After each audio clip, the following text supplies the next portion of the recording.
Hey guys, welcome to my channel, CRYPTID'S. My name is Elias. I hope you are all well and ready to explore the fascinating world of Bigfoot.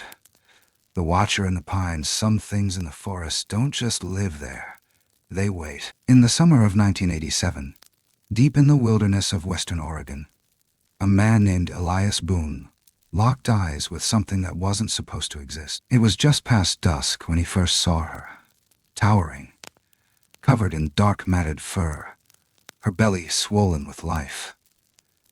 And yet, it wasn't her size that froze him in place. It was her eyes. Intelligent, watchful, almost human. For the next few months, they shared a silent exchange, an unspoken bond between species, or maybe between two lonely souls who understood each other better than they should have. But that fragile thread unraveled the night she came closer than ever before. She was afraid. Not of him, but of something else, something lurking just beyond the trees. And then, she was gone. What followed wasn't just a disappearance. It was a descent into something far older, far darker, hiding beneath the forest floor. Something that watches and waits. This is the story of what Elias saw, what he lost, and what he still hears tapping on his cabin wall when the wind dies and the night goes quiet. Now, he's ready to tell it. There's a kind of silence out here that you don't forget. It's not the absence of sound. It's the presence of something else. Stillness that presses against your skin. The kind that makes your heart beat just a little louder, like it's asking a question your brain can't quite answer. That's the kind of silence Elias Boone lived in 38 years ago, in the summer of 1987. And it all began on a night just like any other, until it wasn't. He had built his cabin by hand at the edge of the Willamette wilderness, far enough from the nearest road that the forest swallowed noise before it could echo. That night, the lantern on his porch flickered in the breeze, casting long shadows over the wooden steps where he sat with a chipped mug of chicory coffee. He wasn't waiting for anything, not consciously. But sometimes, something waits for you. He heard the branches shift first. Not snap. Just shift. Like something large was deliberately trying not to make a sound, and failing, just slightly. He set the mug down slowly, careful not to make a noise himself. Eyes squinting against the dark, he looked to the tree line. That's when he saw her. At first, he thought it was a bear, huge, hulking, upright in the half-light. But then she moved, not with the clumsy roll of a bear, but with the quiet intent of something, aware. Her eyes caught the lantern glow, and they didn't reflect yellow or green like an animal's. They caught the light like polished amber, focused, sharp, watching. And she was pregnant. That detail didn't hit him all at once, but as she shifted her weight, bare feet planted like tree trunks, one arm cradling the swell of her belly, Elias felt the breath catch in his throat. He didn't feel fear, not in the way people think. What he felt was weight, like standing at the edge of something ancient, something older than fire. They stared at each other for what could have been a few seconds or a lifetime. She didn't make a sound, didn't growl or snort or move to flee, and neither did he. That night something passed between them, a kind of recognition. Loneliness, maybe, or something deeper. Then, as quietly as she had come, she stepped backward, fading into the forest like fog into the trees. Gone. Elias didn't sleep much that night. In the morning, he went to the spot where she had stood. The grass was flattened. He found a partial footprint. Wide, deep, toes spread like a human's, but far larger than his own boots. He traced it with his fingers, the earth still warm from the night before. That was the first night, but not the last. Over the weeks that followed, she returned. Never close, never predictable, but always just far enough to be seen. Sometimes it was a shadow at the edge of the clearing. Sometimes the quiet hush of movement just as he stepped outside. He began leaving food, apples, smoked fish, sometimes bread, always placed on the same flat stone near the tree line, always gone the next morning. And in return, she left things for it. Small things, delicate things. Twig sculptures bent in spiral shapes, stacks of smooth stones balanced in impossible ways, even a feather curled around a pine cone like it had been woven there. Elias didn't know what they meant. He still doesn't. But every morning he found something new. He felt it again. That weight. That wordless understanding. But it wasn't just her. There were nights when she came closer. He could hear her breathing. He swore once he heard a soft humming, low and rhythmic, like someone trying to calm themselves. Or someone else. He started to believe she wasn't just watching. She was trying to connect, like a wild thing trying to remember what it once was before the world turned it to myth. Then came the night everything changed.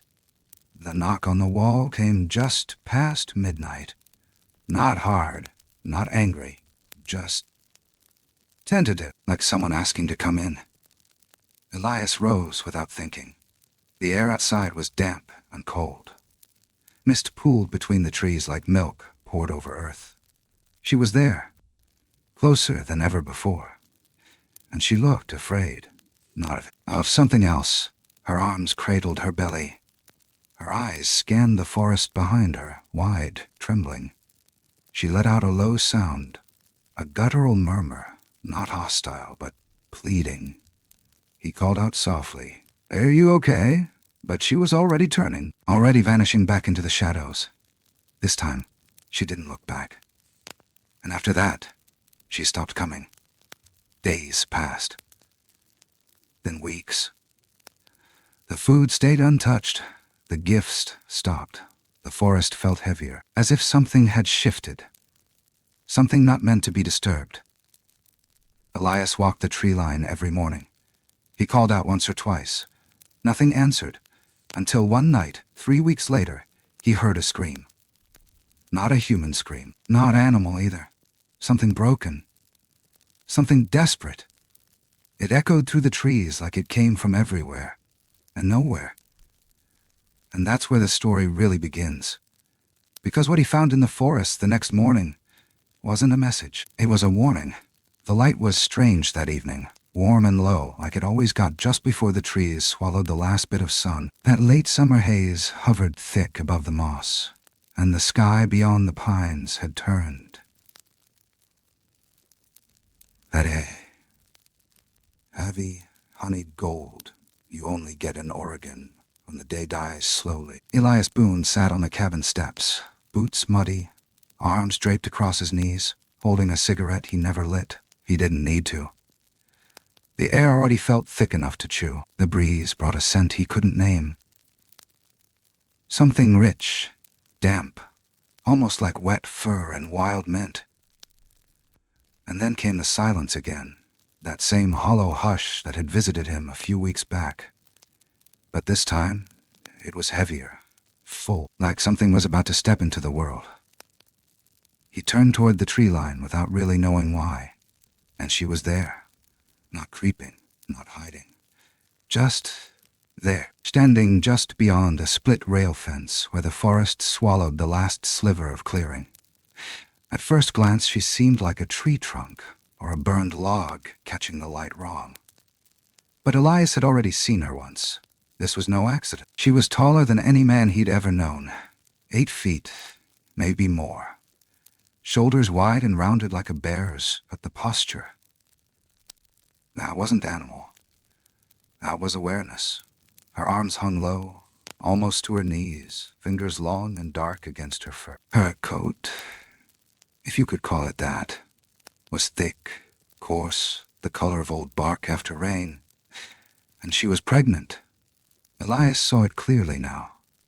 The roundness of her belly, the way she seemed to lean just slightly back, as if protecting something, as if bracing. Their eyes met again, not in the way a hunter sees prey. This was eye to eye, knowing, direct. And what shocked him most wasn't the intelligence in them, though that alone could freeze the blood. It was the gentleness, the wariness, the sadness. She didn't move. Neither did he. It was as if the forest around them stopped breathing, waiting for one of them to blink first. And in that stillness, something unspoken passed between them. Not words, not thoughts, but something else. A kind of aching, fragile trust. Or perhaps something lonelier. She tilted her head, just a little. Curious, observing, maybe even asking. Quiet as smoke, she turned and vanished into the dark. For a while, Elias just sat there, not moving, the cigarette still between his fingers, long gone out. The air had turned cold, the gold gone from the sky, but his skin still burned. He couldn't explain it, couldn't find the right words even now, but in that moment, it wasn't terror that filled him. It was reverence, like he'd just witnessed something sacred, something no one should see. The next day, he brought an offering. He picked apples from the wild tree by the creek, gutted a fresh-caught trout, and set a few pieces of old sourdough bread on the flat rock near the edge of the woods. He didn't leave a note, didn't say a word. He just walked back to the cabin and waited. In the morning, everything was gone, and in its place, stacked neatly at the center of the stone, was a triangle of twigs tied with dry grass. Not crude, not random. It was deliberate, intentional, like a child's craft left for a parent to admire. He stared at it for hours, picked it up, studied it, felt its weight in his hand like it might whisper something if he held it long enough. That night, he left more food. Smoked venison, blackberries, a small piece of honeycomb wrapped in moss. The next morning, gone again. And another gift. This time, a spiral of river stones, stacked impossibly tight, balanced in a way no wind could touch. That was how it began. Days turned into weeks. She returned, always unseen but never unfelt. Elias would catch her shadow in the corner of his eye, or see the sway of a branch long after the wind had died. He never tried to follow, never called out. There was a rhythm now, a fragile living thread between them. It didn't need words, but something else did. It started subtle. Sounds in the night. A heavy breath just beyond the cabin wall. A deep creak of wood outside when there was no wind. One morning, he found the gift not placed on the stone, but left on his porch, closer, personal. A bundle of animal fur wrapped tightly around a hollow bone. Inside, a tiny carving, no bigger than his thumb, of a creature hunched low with a swollen belly. That night he watched from the darkened window. She was there, watching the house. Still, silent, her arms wrapped around her middle, like she was cradling it. And behind her, just for a second, he thought he saw movement. Another shadow, taller, broader. It disappeared before his heart could react. He told himself it was nothing, just the trees shifting. But he didn't sleep. And in the days that followed, she grew more restless. He saw her pacing, turning back toward the woods often, head tilting, breathing heavier. The gift stopped, so did the food. Then came the knock, just past midnight. Gentle, almost polite. He rose, heart pounding, and opened the door. She was there, closer than ever. Her breath came quick and ragged, her fur matted, her eyes wild. She looked over her shoulder into the woods, and for the first time since they met, he saw her fear. She growled, not at him. Toward the trees, he stepped forward. "What is it?" he asked, voice barely more than a whisper. But she didn't answer. She turned and melted into the dark, her shape lost among the trees. And this time, he knew. Something was wrong. The food stayed untouched for the next 3 days. Then, on the 4th night, something screamed. It was not her voice. It was deeper, sharper, filled with pain and violence and something Elias couldn't name. It shook the cabin walls, froze his blood, sent every hair on his neck standing. He stepped onto the porch, lantern in one hand, rifle in the other, and that's when he found the first trail. Broken branches, scorched bark, clumps of dark fur, and something else too. Something that chilled him far more than blood ever could. A single footprint, deep, jagged, much too large, not hers. Something else had come, and whatever it was, it didn't come to make peace. It came to hunt. By the time the next morning came, the clearing felt different, not just quiet, sterile. Elias stood at the edge of the tree line, eyes locked on the stone slab where he always left the food. The apples he had placed there the night before remained untouched. The smoked fish, dried and sweet with alderwood, had gathered dew, and that little twist of moss he had left for scent, soft and curled like a gift wrap, lay limp in the still air. No footprints, no gifts, no sign she'd been there at all. It was the first time in weeks that she hadn't come, and Elias felt it in his chest like a missed heartbeat. He didn't panic. Not at first. He told himself maybe she was birthing, or had gone deeper into the forest to make a den. Something natural. Something expected. But the knot in his gut didn't agree. The next night, he tried again. This time, he left ripe berries, a small cooked rabbit he'd trapped, and a piece of flannel cut from an old shirt. Something with his scent. Something that said, "I remember you." Still nothing. Then the knock returned. 3 nights later, softer than before. Hesitant, like fingers grazing old wood, Elias jumped from the cot, rifle in hand, heart thundering against his ribs.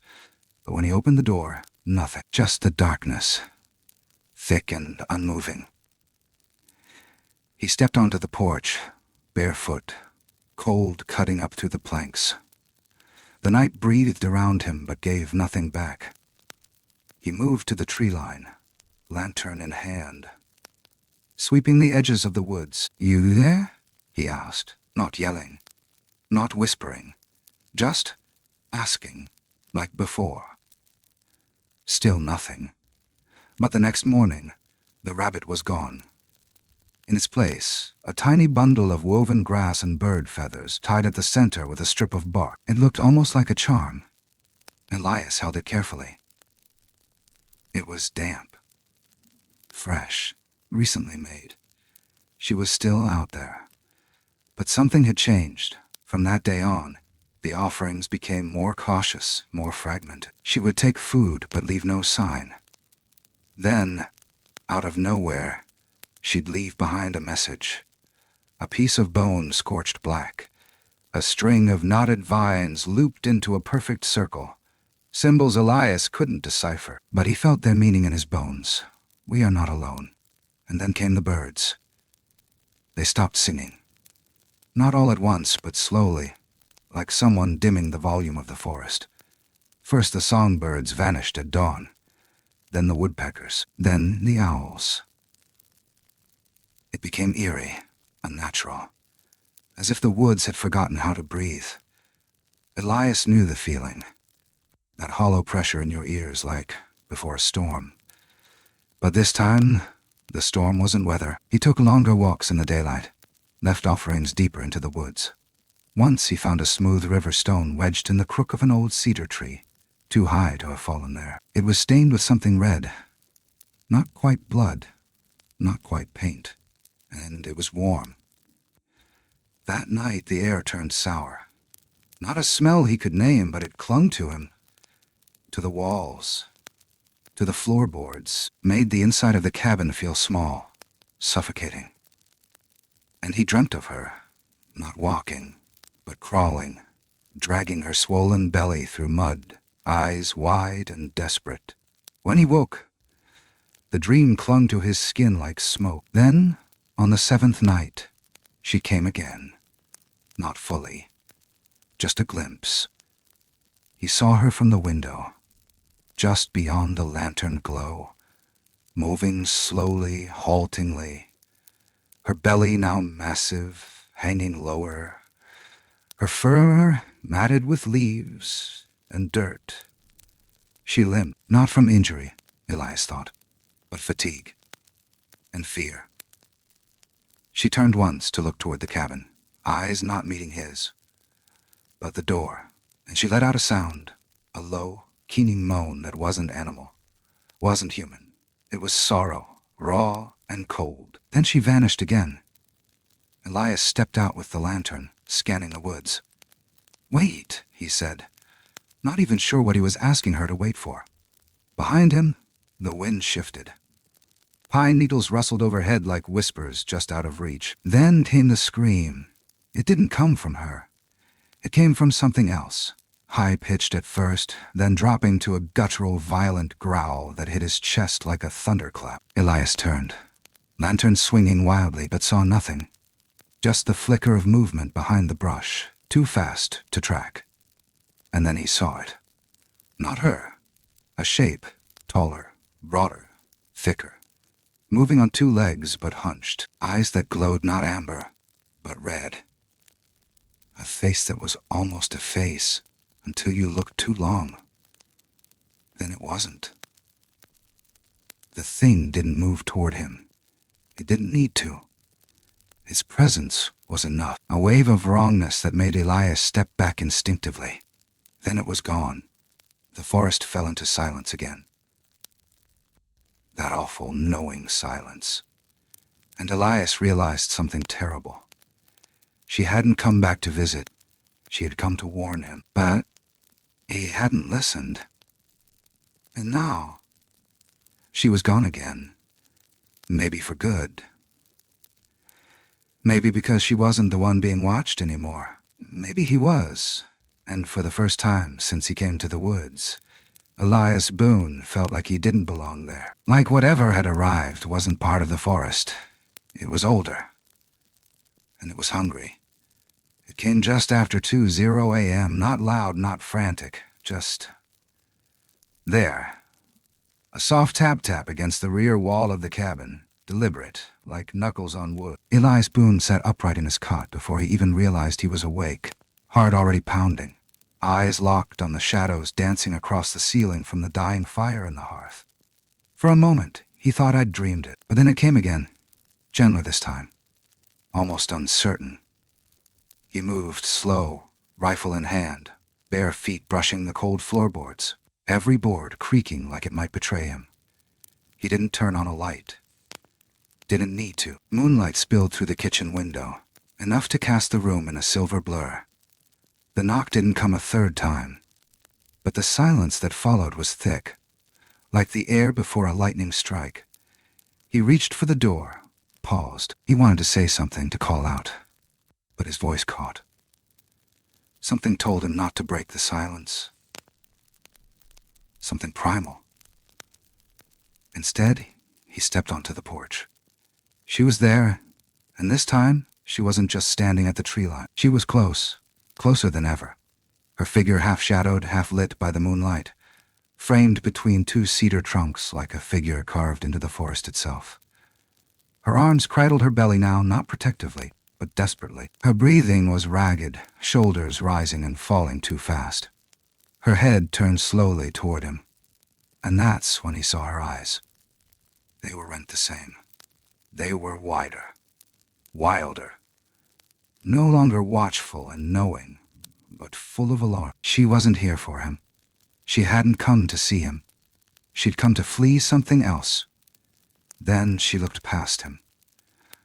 Not at the cabin, but beyond it, into the woods behind.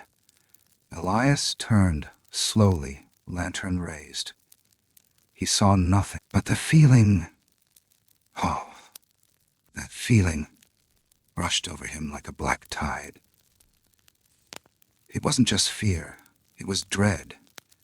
A sense that the very shape of the forest had twisted just slightly, enough to let something in that should never have been there. When he looked back, she was already moving, not running, vanishing, melting back into the trees as if the night had swallowed her.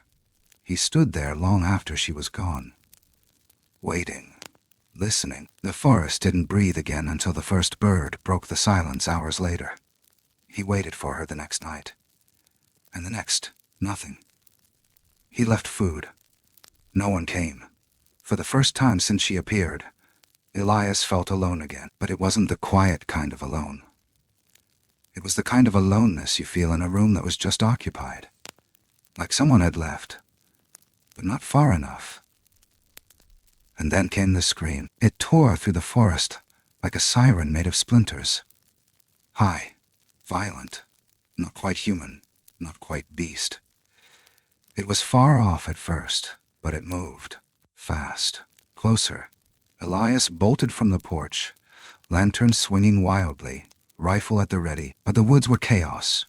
Branches thrashing, birds exploding into the air in terrified flocks.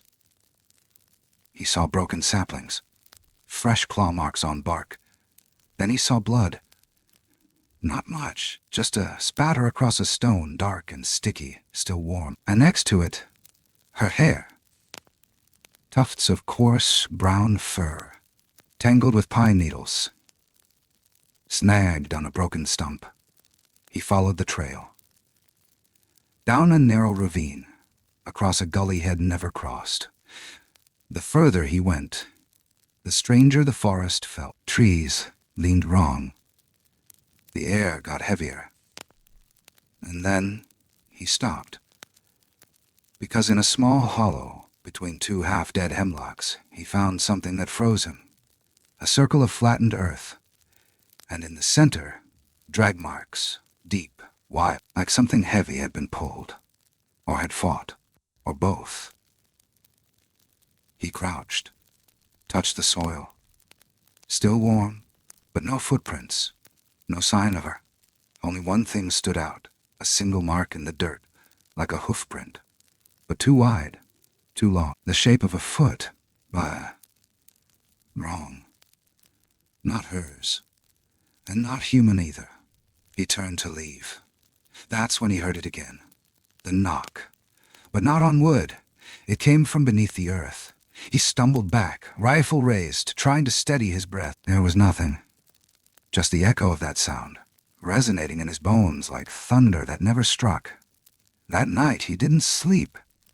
He sat in his cabin, windows covered, fire dead, and he waited in the dark, because the knock wasn't a call this time. It was an answer, and it wasn't hers. The forest changed after that night. Not all at once, but in ways Elias Boone couldn't explain.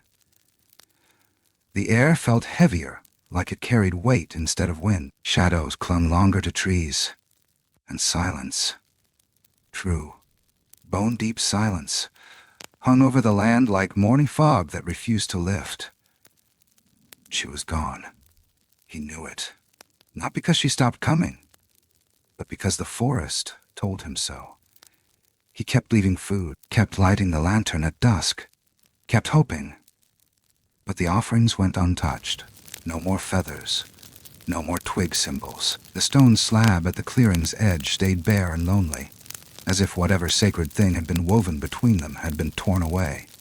A week passed, then 2, then 4. He told himself she was recovering, hiding, nursing her young somewhere safe. But every morning that lie felt thinner. He stopped shaving, ate less, sat for hours on the porch, listening, waiting, watching for movement he knew wouldn't come. Then one night near the end of August, the forest screamed. It didn't rise, it struck. A single, blood-chilling sound that didn't belong to any animal head ever heard. A shriek that started low and human-like, then fractured into something sharp and monstrous.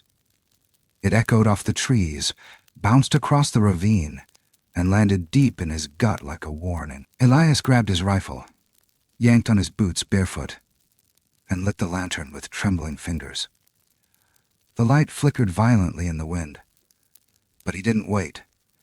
He ran. The sound had come from the north slope. Rough terrain, dense brush, fallen logs and gnarled roots. But he knew the paths. He moved fast, focused, and angry.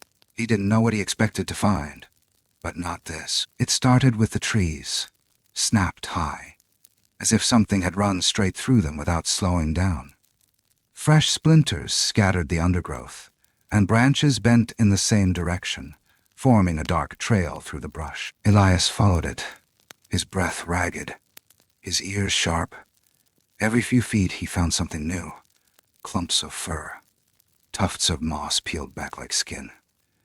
Then blood, not splatter, smear. It stretched across the bark, down the length of a cedar, black and thick and still wet. His stomach turned. He reached out, pressed 2 fingers to it, and pulled them back, sticky, still warm, still recent. And then, lower down, in the ferns, he saw the shape. At first he thought it was a piece of a log, round, pale. But when he stepped closer, the illusion shattered. It was a bone, large, heavy, clean, not by decay, but by force, human, almost, but far too big. He crouched beside it, heart hammering in his chest, ran a finger along its length.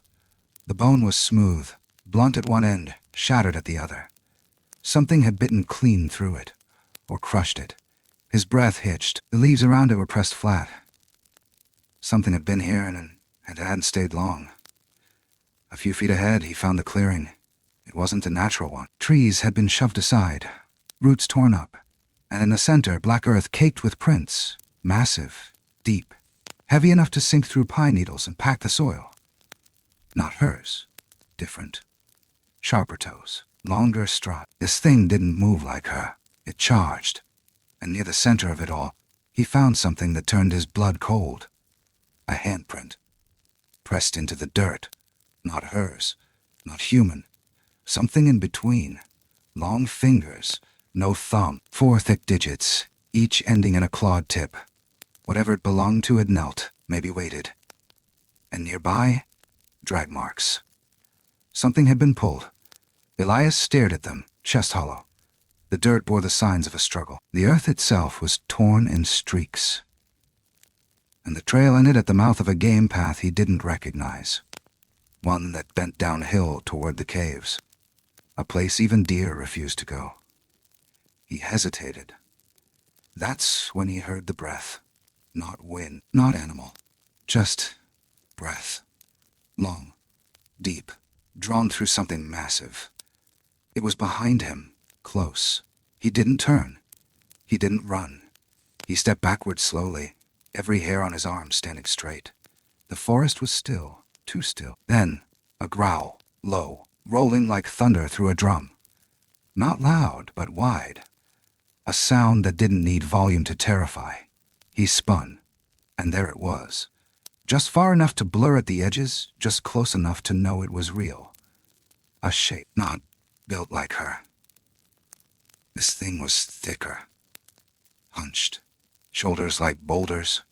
Arms nearly to the ground. And those eyes, burning, not glowing, burning. Elias blinked, and it was gone. No rustle. No footstep. Just absence. He staggered back to the cabin, heart refusing to settle. Every window felt too open. Every wall too thin. He didn't sleep. Didn't try. Just sat by the fireplace until dawn broke, rifle across his lap, breath shallow. By morning, it was clear. She wasn't coming back. Not because she didn't want to, but because she couldn't. And Elias couldn't shake the feeling that whatever had taken her hadn't finished. It took Elias 3 days to gather the courage to return to the clearing. 3 days of sleepless nights, rifle resting across his lap like a relic of false comfort. Every time he closed his eyes, he saw those prints. Not hers. He knew the shape of her tracks now like the lines of his own palm. These were different. Wider. Pressed with weight and purpose. Something that didn't walk to move. It walked to dominate. On the 4th morning, he packed water, a coil of rope, extra rounds, and strapped on the same hunting knife he hadn't used since '79. The forest had grown darker. Not just in color, but in feeling. The birds hadn't returned. The crickets had gone mute. Even the wind moved slower, like it was holding its breath. He followed the path of bent limbs and crushed leaves, retracing the marks he'd seen before. But farther in, past where he'd stopped, there was more. Trees uprooted, as if something had dragged its mass straight through them. He found pieces of bark peeled from trunks, some clawed away, others just stripped, like the woods themselves had been gutted. Then came the stench, metallic, rotting, thick enough to taste on the back of his tongue. He covered his mouth with a rag, but it didn't help. The smell seemed to cling to his skin, to his very breath. And then the bones began, scattered but not randomly, laid out, arranged. The first he found was long, maybe a femur, maybe not. Split clean down the middle, hollowed. The marrow was gone. Next came ribs, stacked carefully against a stone. Some charred, as if scorched by something hot, not fire. Others still slick with remnants of flesh. It wasn't just animal. Some of the remains were ambiguous. He crouched beside a pile, brushing dirt away from what looked like a scapula, too large to be deer, too thick to be elk. And then his fingers hit something smooth, polished. He pulled it up gently. A tooth, not hers, too long, too sharp, curved inward like a predator's hook. But then, just as he stood, something shifted. Not sound, air. A weight passed through the trees behind him. Not heavy like an animal, heavier. Like gravity had warped for a moment. He turned fast. Nothing there. But the smell grew stronger. And so did the silence. A few more paces ahead, he entered the hollow. It wasn't natural. Not in shape, not in feeling. The trees bent inward around the space like a cage, their tops leaning in as if hiding what lay below. Moss grew in strange patterns, spirals, starlight clusters. And at the center, a mound, dirt, ash, and fur matted together in a pile that felt less like a den and more like a grave. Elias stepped closer, careful not to disturb the ground. That's when he saw the marking. A series of claw-scrawled symbols etched into the earth around the mound. Circles, slashes, repetitions that felt purposeful, ritualistic. He didn't need to know what they meant to understand. This was territory, and she wasn't welcome anymore. Then came the sound. It didn't crash in. It rose. From underneath. A moan, long and low, that vibrated up through the soles of his boots and into his spine. He froze. A branch snapped. He turned. And there it was. Not fully. Just a silhouette behind the veil of brush, but enough. Shoulders like stone pillars. Its eyes, those awful, hateful eyes, glowed dim, not with light, but heat. Rage, maybe. And hunger. It didn't charge. It watched. Elias took one step back, finger tightening on the trigger. But something inside him whispered, "Don't! Not here!" Not in its place. The thing took a step too. Forward. And with it came the sound, the growl, deeper than before. Wet, throaty. He turned and ran. Branches tore at his clothes, roots snapped underfoot, but he didn't stop. He didn't breathe until the clearing opened before him and the light returned. He stumbled, fell, rolled, and came up wheezing. Behind him, silence. But he knew it hadn't followed. Not because it couldn't, but because it didn't need to. That night, back at the cabin, he didn't light a fire. He didn't sleep. He sat at the window, watching the woods, and just before dawn, something moved. At the edge of the trees. Too dark to see clearly, but enough. Something placed an object on the stone slab. A rock. Smooth, polished, carefully centered. Beside it, a tuft of dark brown hair, Elias didn't move. Couldn't, because there was a second object. A twig snapped clean in half, and he knew then it wasn't a gift. It was a message. One left by something that had watched him, had taken her, and now was warning him, or worse, inviting him. But he didn't go out to collect it, because for the first time since this began, Elias Boone realized something truly horrifying. She hadn't been watching him. She had been keeping something else from finding him. And now she was gone. Elias didn't return to the mount. He didn't need to. Whatever had happened there, whatever thing had dragged her away, it hadn't just marked its territory. It had changed the forest itself, and he could feel it, pulsing underneath the moss and loam, in every breath of wind that didn't come, in every bird that didn't sing. The woods weren't just quiet now. They were holding their breath, waiting. He spent the next few days combing through old journals, his own and others left behind by hunters, trappers, the kind of men who once knew this land before the roads, stories he'd once laughed off or read by firelight with a whiskey grin, now rang truer than he ever wanted. Men whispering of shapes in the trees, eyes that glowed red without light, creatures that hunted not for food but for trespass. Then he remembered Port Chatham. It was a place he'd only heard mentioned in passing, back when he still worked Firewatch. A ghost town now, rotting away on the coast of Alaska's Kenai Peninsula. The stories had always sounded like frontier folklore. Villagers vanishing, bodies never found, whole families packing up overnight. They said it was a curse. They said it was the Nantianek. He never thought much of it until now. He pulled the map from the bottom of an old gearbox, dusty, torn. But there it was, Portlock, the name before Chatham, in faded letters.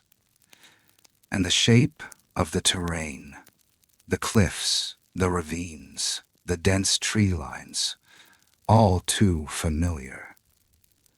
Too similar, he stared at it, finger tracing the coastline like a line between what people remembered and what they feared. A knock pulled him from his thoughts, not on the cabin wall, but from inside the walls. He froze. It came again, faint, like something tapping the inside of the boards from the crawl space or deeper. He didn't check. Not that night. He didn't sleep either. The next morning, the stone slab outside was bare again. But this time, no offering, no message. Just 3 claw marks in the dirt. Wide, clean, spaced just enough to match the memory burned into his mind from the hollow. He went to town 2 days later, drove the winding road he hadn't taken in months, truck shaking on the gravel. At the library, he found microfilm, old clippings yellowed by age and damp. Portlock families flee after missing men, never found. Fisherman's body found in tree. No bear did this, elder claims. Shadow haunts, coastline, community in fear. He read it until his eyes blurred. The names changed, but the details didn't. Tracks that disappeared mid-stride. Smashed skulls with no scavenger signs. Campfires found still warm. People who just stopped being. A chill ran through him, not from the stories, but from how familiar they were. It wasn't just the woods that felt shared. It was the pattern. Because in one clipping, near the bottom of the page, was a quote from a man named Samuel Hale, dated 1946. She warned me once, a big one, gentle, eyes like a mother. But she was scared, not of me, of something else, something deeper. Elias sat back, breath caught in his throat. The words echoed his own, and in that moment, everything inside him twisted with a single sick realization.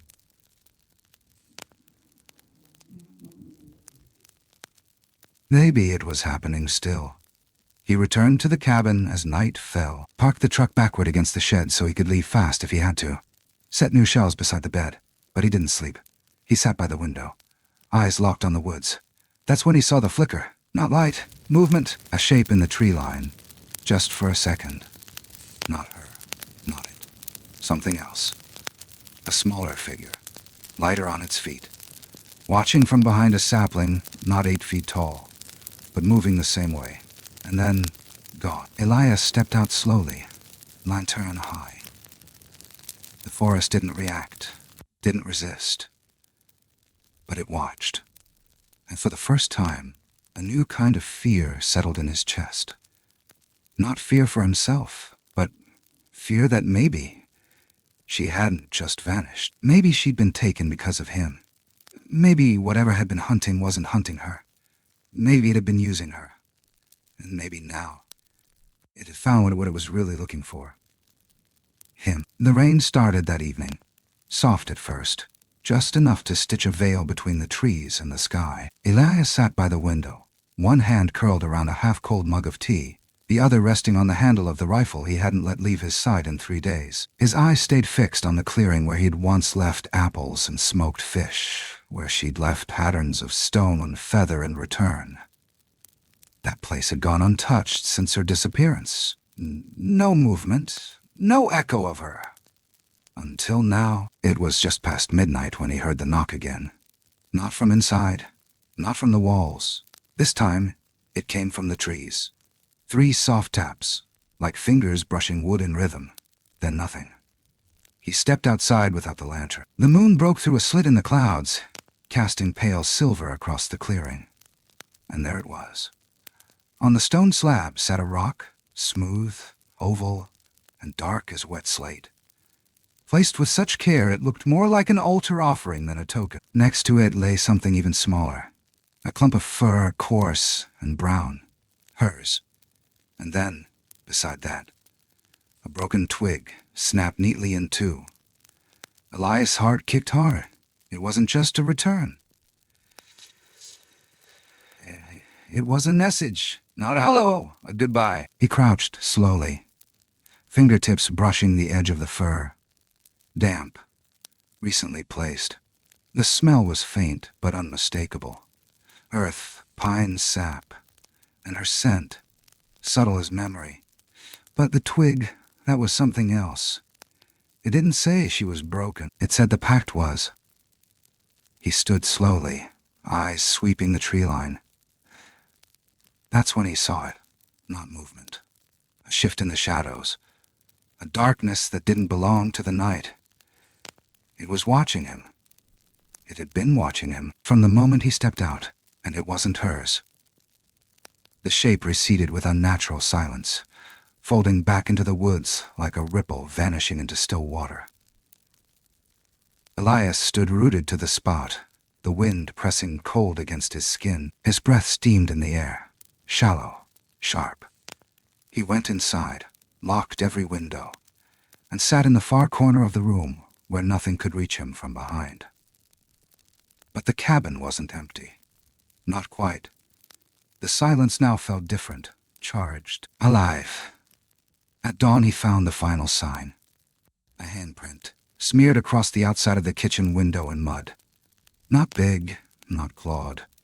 Just wrong. 4 fingers, no thumb. Palm wide, smudged in a slow arc, like someone had watched him through the glass.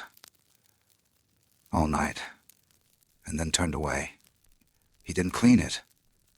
Didn't touch it. That evening, he packed a bag. He left food on the slab one last time. Not out of hope, but ritual. A final gesture to whatever thread might still remain. Then he left the cabin. Not forever, but for now.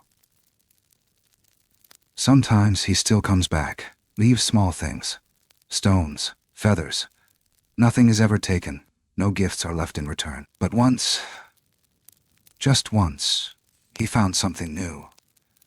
A small carving, wooden, rough. It was of her.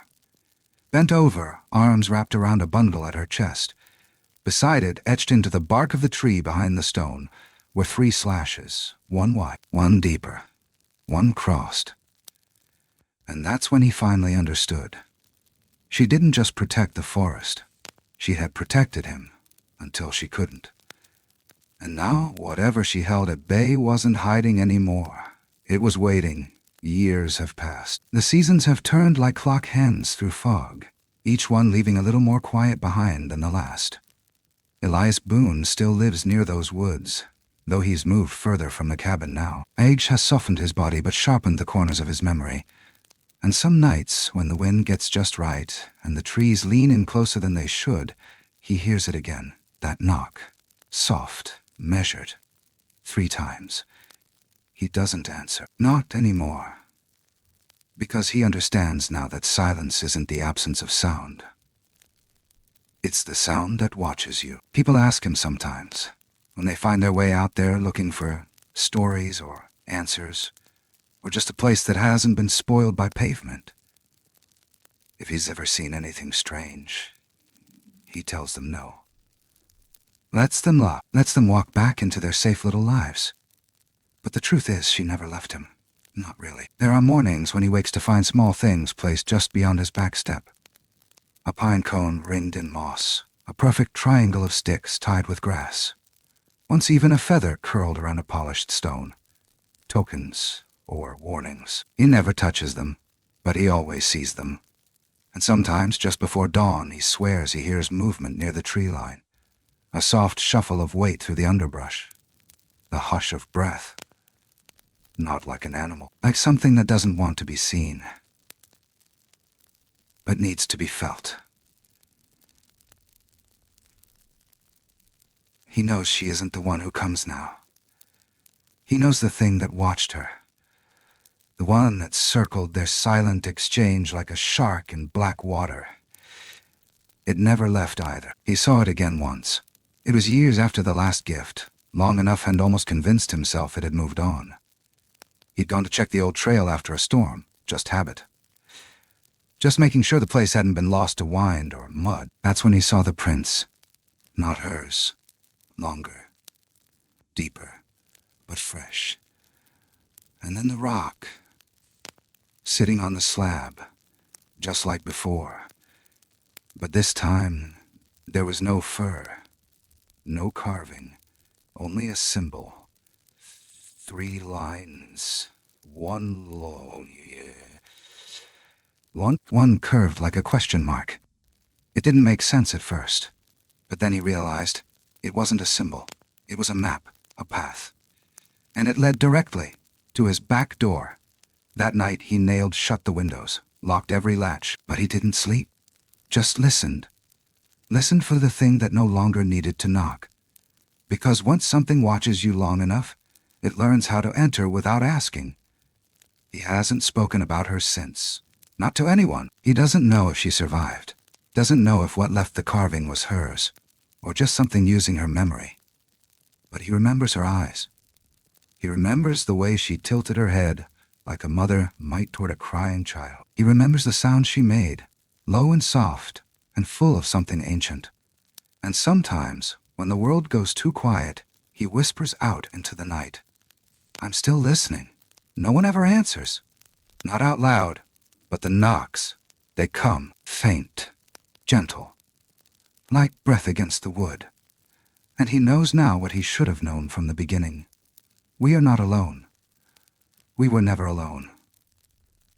And in these woods, some things don't just live here.